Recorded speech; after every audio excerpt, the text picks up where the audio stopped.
அனுசரிச்சு நாத்தனார்கிட்ட என்ன பேசணும் அதை பேசணும், மாமியார்கிட்ட என்ன பேசணுமோ அதை பேசணும், எதை கணவர்கிட்ட சொல்லணும் எதை கணவர்கிட்ட சொல்லக்கூடாதுன்னு சொல்லி குடும்பத்தை வாக்குப்பட்ட அவங்க தாயாரோ தகப்பனாரோ அறிவுரை சொல்லுவாங்க. இந்த உலகத்துல ஒரு மனுஷன் பண்ணான், புருஷன் வீட்டில் வாழப்போகும் பெண்ணே சில புத்திமதியை சொல்லுறேன் கேளு என் கண்ணே.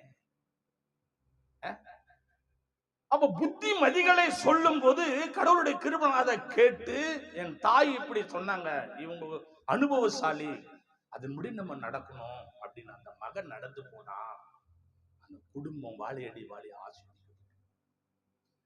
ஒண்ணு தவறுதலா போயிட்டாலும் வாழ்க்கை கெட்டு போயிடும். கர்த்தருடைய கிருபை. அதுபோல ஆண்டவர் சொல்றாரு ஆதாமுக்கு, மகனே இதெல்லாம் சாப்பிடு, இதெல்லாம் ஓடி விளையாடு,